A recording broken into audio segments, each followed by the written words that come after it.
Hey, true believers. Chris Mack coming at you today with The Tomb of Dracula, Issue 1. And this book was absolutely fantastic. In all my years of collecting, I'm sad that I've never read it before.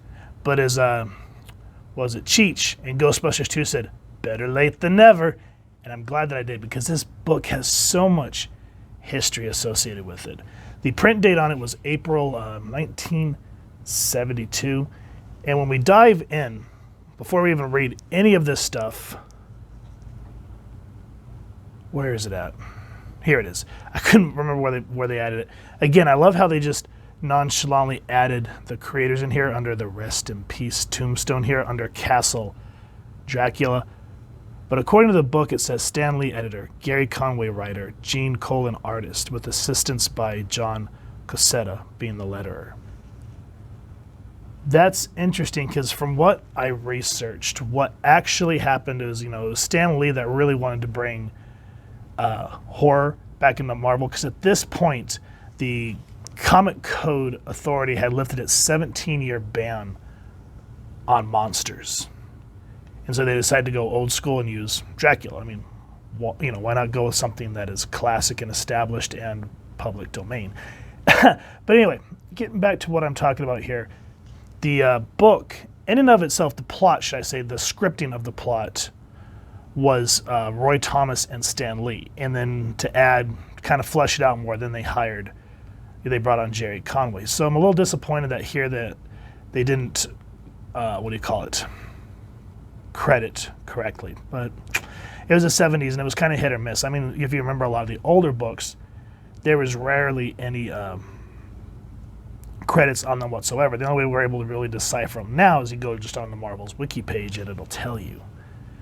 Now, before we go any further, let's talk about the intro. And I love how they built up the suspense of what we were in store for. So it says, hours have passed since the storm began. Long hours since the last day of light cast webbings to shadow over the craggy hillside. Everywhere there is rain. An oppressive rain that seems to swallow all sound and replace those normal sounds of twilight with a kind of hollow echo.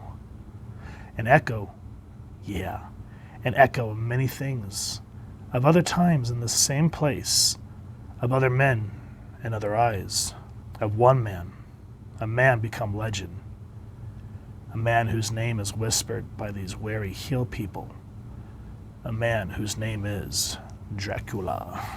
And that's so awesome. A lot of modern writers don't know how to do this anymore.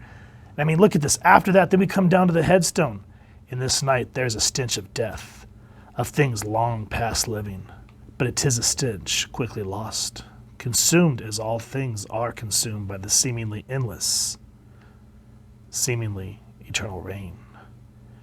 Now listen, strain to hear. Beneath that ageless torrent strain to hear a less regular sound than the repetitious roar of rain. The sound of a faltering engine.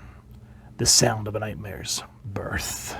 And that's how we segue into our characters coming to Castle Dracula here in Transylvania. We are introduced to Jeannie, Clifton, and Drake. And from what you kind of start to learn right here is they get lost. And it kind of, I hate to say, I know this is supposed to be a horror story, and but they're kind of like, the castle's just up the road. Oh no, we're lost, and the car breaks down.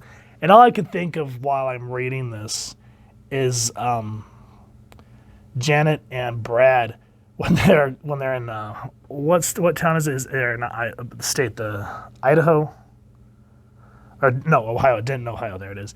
And they break down, and he's like, I saw a castle a few miles back, and you're thinking a castle in Denton. But you have to kind of disassociate those two because this is Transylvania, but, pop culture has its way of infecting people. Anyway, so they have to walk back to the village that they'd passed. And this is kind of where we flesh out the castle in and of itself. While in that village, mentioned before, don't like it. His family should never have kept that hellish castle. Only sorrow can come of it, I'm sure. Only sorrow can come from you, Fritz. You never smile. You never laugh. you always think of gloom. I like the sound of this Frank Drake's name. Perhaps he'll bring life to our little town, as well as life to that barren castle. His letter spoke of tourists. And if it means what I think it means, we're all to be rich.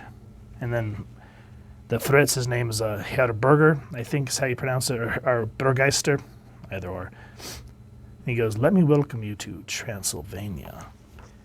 And everyone's kind of saying, you need to stay away from that castle. It's evil.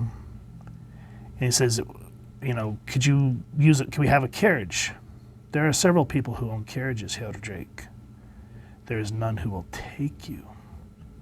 Don't tell me you're afraid. Didn't that go out with Bram Stoker? Herr Stoker told the truth. In part. We wish you no harm, but we will not aid you. And so you kind of get a little more on the barmaid, which she's kind of a throwaway character, but I like the way that the writers flesh her out. And again, let's look at this, 1972, because the print date on this, April 1972. No digital art yet. You had to rely on photos and your skill, as where a lot of stuff's traced now and digitally colored.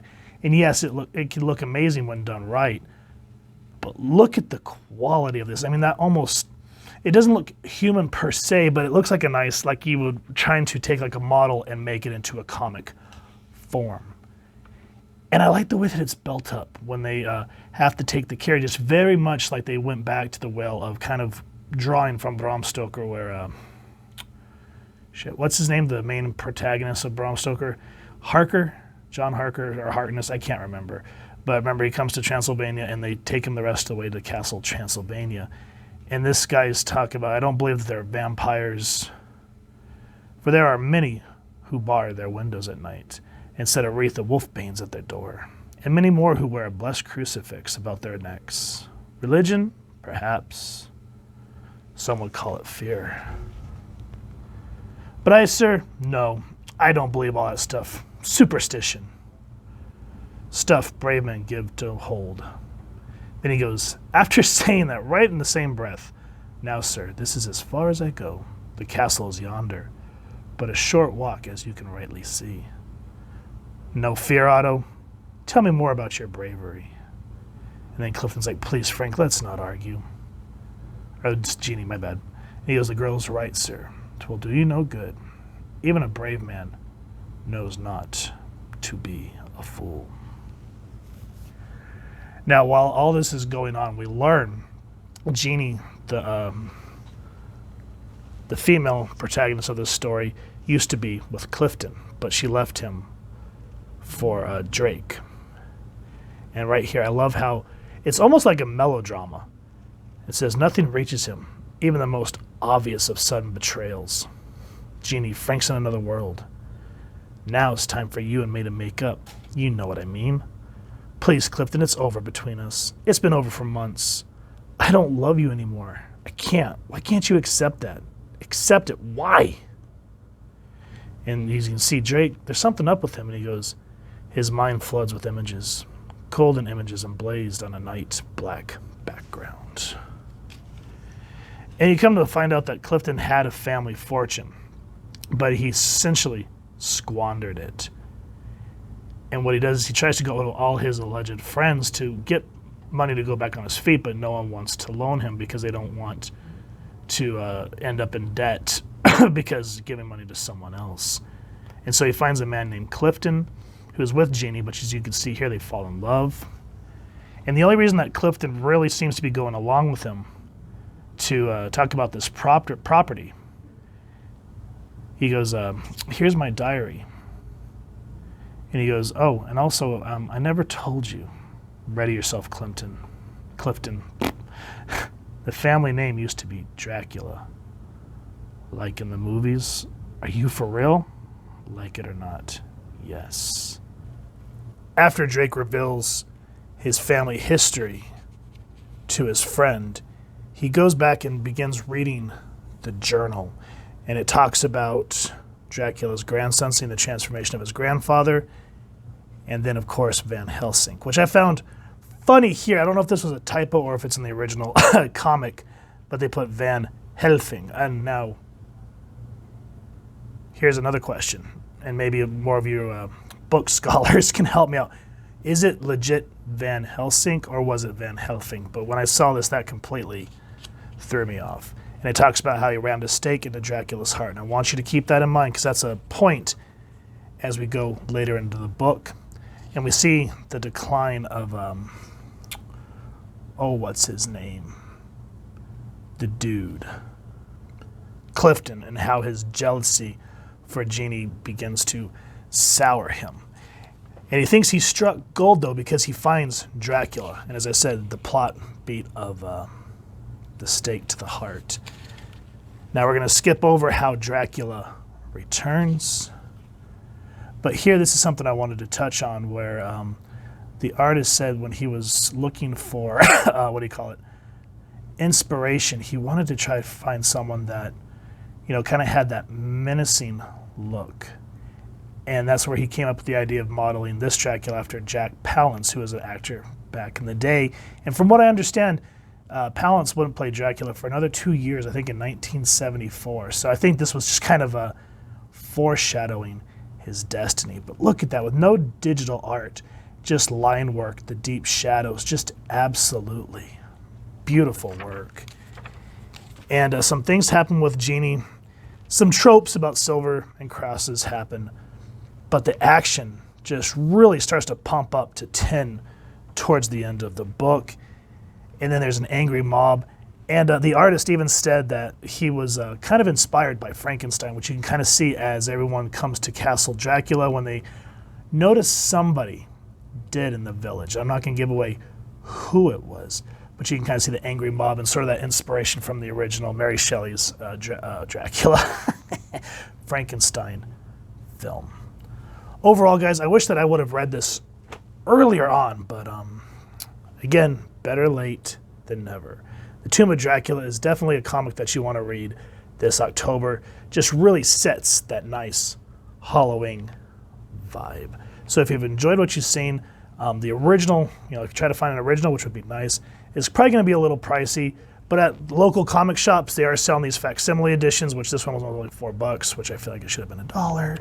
But at least it has all the original ads and all that good stuff, so you're still going to kind of get that nice feel about it. And if you guys have enjoyed this review, we really would appreciate if you take a moment to hit like, share, and subscribe. Helps the club channel more than you could possibly know. And if you won't mind hitting that fancy little Dracula bell next to subscribe, that way we continue to upload content, you guys get notified. Come to the channel, and we love talking with y'all and hearing your thoughts and feedback down in the comments below, or our social media pages, which I'll make sure to leave the links down in the description. So with all that said, thank you so much for stopping by. Hope you all continue to have an absolutely amazing day reading, and happy hunting, true believers.